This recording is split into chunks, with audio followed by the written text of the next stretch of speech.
The protagonist of the movie is Harri Bhavsar, a young and carefree man of Indian descent.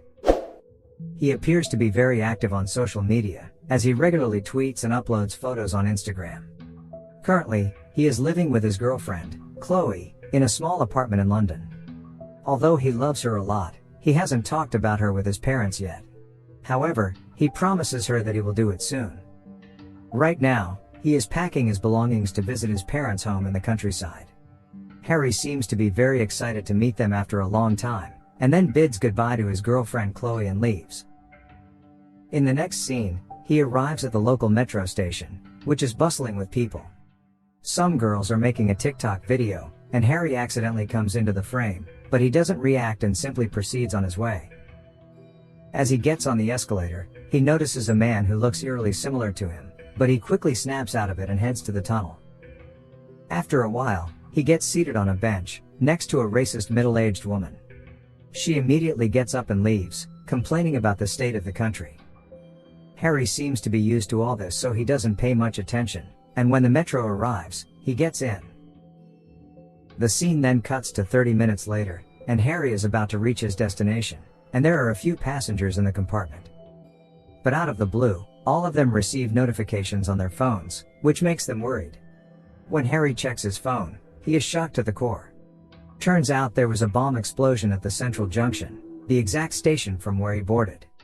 In no time, panic sets in as the passengers start receiving calls from their loved ones. Reports say that some people have died, but the perpetrator is still at large. Harri also gets a call from his worried girlfriend, but he assures her that he is fine. After a while, he gets off the station, and meets his father, Ramesh, who has come to pick him up.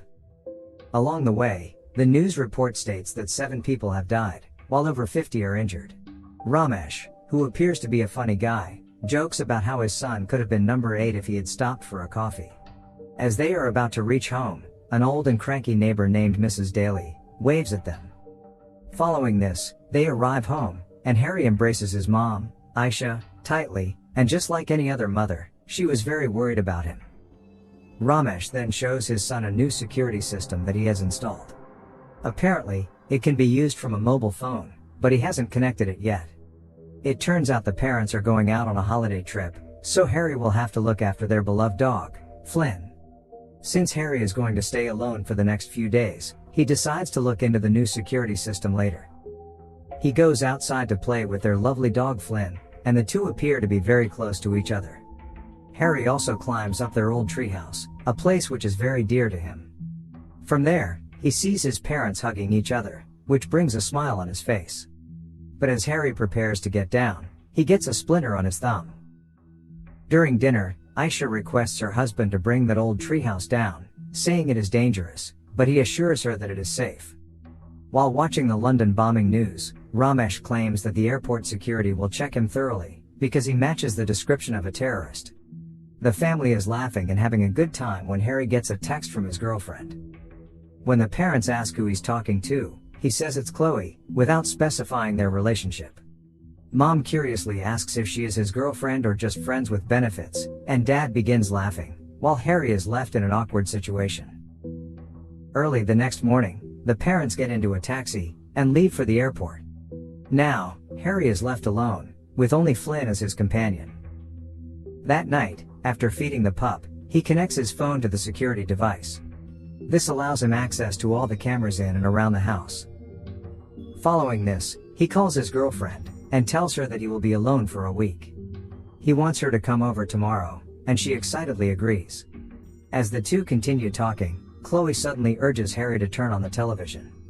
He asks what it is, but she wants him to see it for himself. When Harri switches to the news channel, he sees the bombing suspect's photo. The guy looks exactly like him, and even their outfits are matching.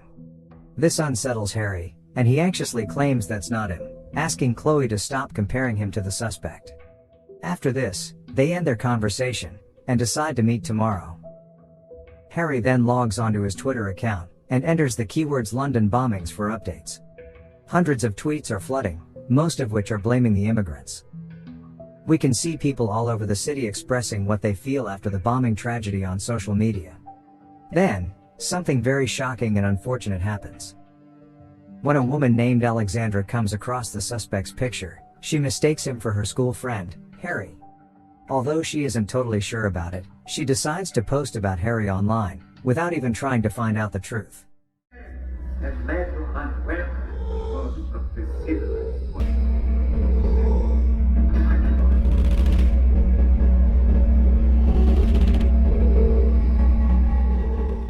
After people on the Twitter keep pushing her, Alexandra finally decides to put Harri's picture online.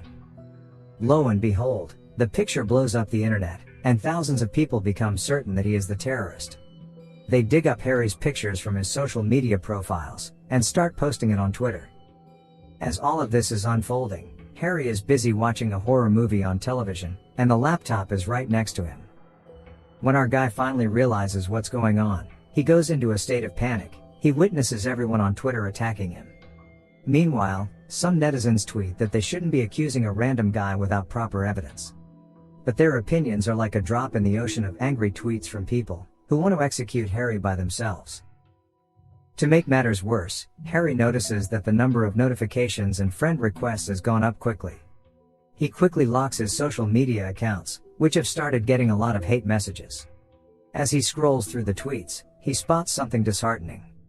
The two TikTok girls from earlier have posted his video online, and the netizens are now certain that he is the culprit. This is because Harri and the suspect were coincidentally wearing the exact same cap, jacket and backpack. Within minutes, his name has spread like wildfire across the web. Overwhelmed by the hate messages from the Twitter, Harri shuts down the laptop. He then calls emergency service, and tells them that he has been getting false accusations and death threats from people on the internet. However, because of his nervousness, he fails to explain the entire predicament nicely, but he still mentions that people think he's the bomber. The operator says this is quite common, assuming that the situation is not serious, and they'll be in touch in the next few days. Following this, Harri tries calling several of his close friends for help, but none of them are reachable. It is apparent that they want nothing to do with him anymore. He also calls the only person who he can trust right now, Chloe. She does answer his call after a lot of calls, but hesitates to talk to him. Turns out the netizens have found out about her affiliation with Harri, so they're sharing her photos all over social media. Harri begs with her to come over and support him, but she says that she can't. She then hangs up the call, leaving him on his own. Later on, when his dog begs to go outside, Harri lets him. But he is concerned when his dog starts barking at something outside, so he quickly brings him inside. In the meantime, people start planning different ways to execute him. They believe that they can catch him faster than the cops and bring him to justice. The netizens start digging up his personal life to find any clues about his whereabouts. Using Chloe's details, they track his apartment's address in London. Even worse, they also learn about his parents' profession, and eventually track the family residence in the countryside. This is the same place where Harri is living right now. As the clock passes midnight, Harri struggles to sleep because of the ongoing situation. He goes to the living room, and checks his laptop. All he can see is death threats and hate messages. Unfortunately, even some of the news channels on TV start displaying his picture as the suspect. They are doing all this without any proper investigation or research. Just then, a landline rings in the house. When Harri picks it up, the guy on the other end says that Mr. Ramesh's blood test has come out. This confuses Harri as the time is 2 a.m. right now, and he wonders what clinic would call at this time. In response, the man says this. Is that you, Harri? He also vows to find him and burn him alive, and a terrified Harri throws away the landline. He then goes around the house, disabling all the other landlines. After a while, when he checks his laptop, he discovers that his apartment in London has been vandalized. They are calling it the terrorist lair now. Realizing that it is only a matter of time before they find him here, Harri calls the emergency services once again. However, even this time, he can't explain the situation clearly. All he says is that people are trying to kill him. In response, the operator says they are very busy at the moment, but promises to send help as fast as possible. Moments later, Flynn starts barking. This alerts Harri, and he slowly proceeds to the security monitor to check the cameras. To his horror, an assailant has infiltrated the house. He sprays the lens of the security camera, rendering it useless, and then wanders around outside. Harri crouches on the floor as he watches the unknown guy slowly advancing towards the main door. He tries his best to keep Flynn silent, but the loyal dog starts barking as soon as it spots the intruder. In a desperate attempt to save themselves, Harri takes Flynn with him upstairs. But unfortunately, the pup escapes and goes to confront the intruder. For the first few seconds, the dog's barks can be heard, but then there is complete silence. When Harri slowly descends the stairs, he is met with a horrifying sight. His beloved Flynn has been killed brutally. But he doesn't even get the chance to mourn, as the assailant has already entered the house. Calculating his foot movements and shadows, Harri frequently changes his positions to hide himself. The darkness in the house also works in his favor. However, with every passing second, his chances of getting out alive are becoming slimmer. At one point, when Harri is cornered in a room, he hides behind a couch and comes up with a risky plan. With the help of his phone, he turns on a Bluetooth speaker, which starts blasting loud music. Harri takes advantage of this distraction and runs to the front door, only to find another assailant there. Turns out 2 men have infiltrated the house to kill him. Left with no options, Harri rushes back inside and heads upstairs. He then uses the security app on his phone to track the assailants. As they move closer, they almost manage to catch him. But he once again evades them by hiding in a secret compartment above the floor. Once they are out of camera range, Harri believes that it is safe to run. But just as he exits the room, He's here! He's here! he finds one of them waiting for him. Terrified and with nowhere to go, he gets out of the window and onto the roof. The killers quickly corner him, and one of them proceeds to catch him.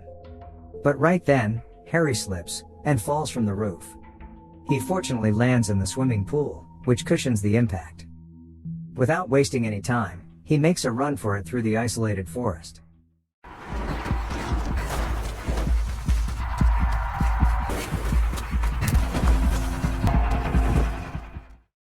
After a while, he arrives at Mrs. Daly's residence and desperately bangs on her door.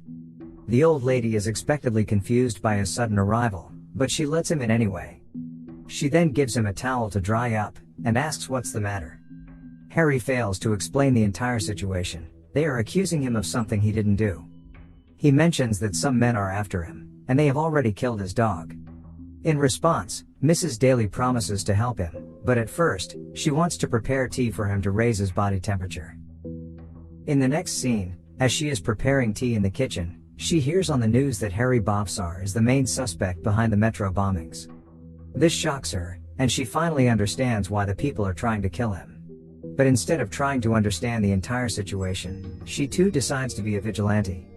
She laces the tea with some foreign chemicals, and gives it to Harri.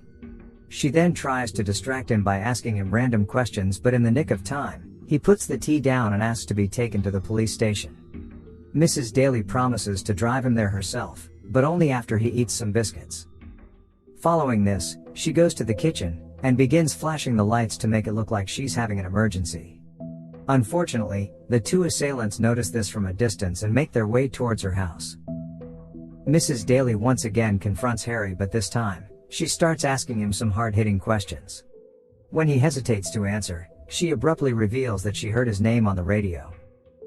Harri tries to explain his innocence, but before that, she brings out a knife and points it at him. She then directs him to another room, possibly to restrain him. Suddenly, one of the assailants barges into the house and begins attacking Harri. He beats him up and throws him around the room, also hurling several ethnic slurs towards him. After destroying the entire room, the assailant grabs Harri and begins choking him.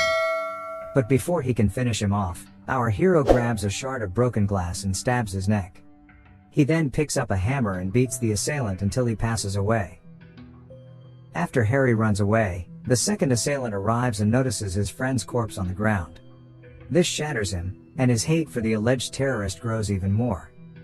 Meanwhile, Harri returns to his parents' home, bruised and battered. After retrieving the keys, he gets inside the car and starts it. But just when he is about to leave, the second assailant arrives and pulls him out. He begins assaulting poor Harri with a baseball bat. Moreover, the man even records a video of him to post it on the internet. After this, he goes to retrieve an axe to finish the job once and for all. Harri tries to run, but he is too weak to get away. As a last resort, he climbs up his old treehouse and curls up in the corner. The assailant soon arrives, climbs up the treehouse, and approaches him slowly. He is about to finish him off when suddenly, the floor beneath him breaks, and he falls to the ground. When Harri gets down to check, he sees that the assailant has been impaled by a sharp object right through the stomach. He is bleeding profusely, and is on the verge of death. The assailant pleads with Harri to help him, but our hero couldn't care less. He simply turns around and walks away, leaving the man to die. The movie then cuts to the next morning, and the news indicates that the real perpetrator behind the metro bombings has been apprehended. He is actually a 28-year-old native Londoner named Paul Locke. It is revealed that he is the same man that Harri saw at the start of the movie. With the release of this news, the netizens who once blamed Harri without any proof, feel guilty, and start removing their tweets one by one. Alexandra, who started the trouble, has made her account private, while Harri's video of being beaten up goes viral. In the final scene, an interviewer asks Harri how he feels now that his name has been cleared. However, he is still unable to come up with a proper response.